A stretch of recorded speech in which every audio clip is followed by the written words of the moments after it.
श्यामू एक बहुत ही चतुर और चालाक पंडित था, जो लोगों के घर जाके पूजा पाठ करके अपना गुजारा किया करता था। उसके दो बेटे थे जो दिन भर कुछ नहीं करते, बस खेल कूद में मगन हुए रहते थे। एक दिन जंगल पे नदी के किनारे खेलते खेलते उन्हें सुबह से शाम हो जाती है। जब शाम को पंडित जी घर पर लौटते हैं तो देखते हैं उसका कोई भी बेटा घर पर नहीं है। अरे सुनती हो, कहाँ चली गई?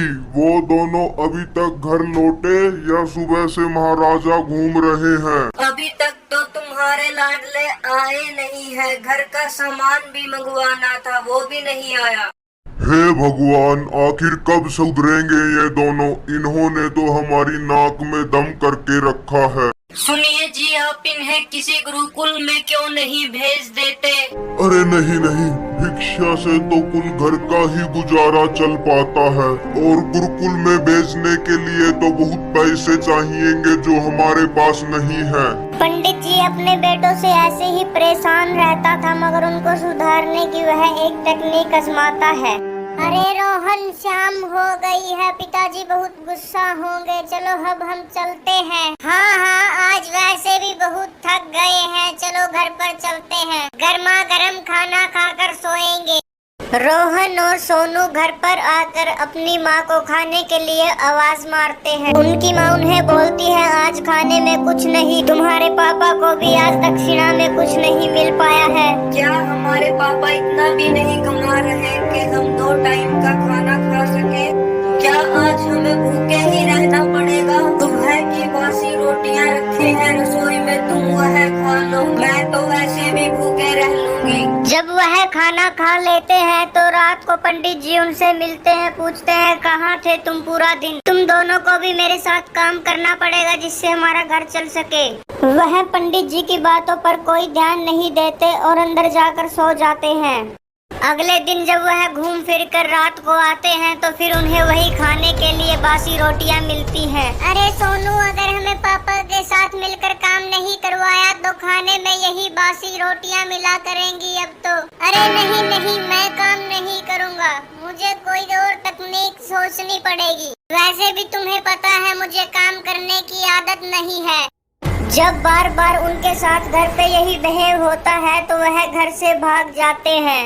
उन्हें चलते चलते सुबह से शाम हो जाती है, मगर कोई ऐसा ठिकाना नहीं मिलता जहां वह रह सके।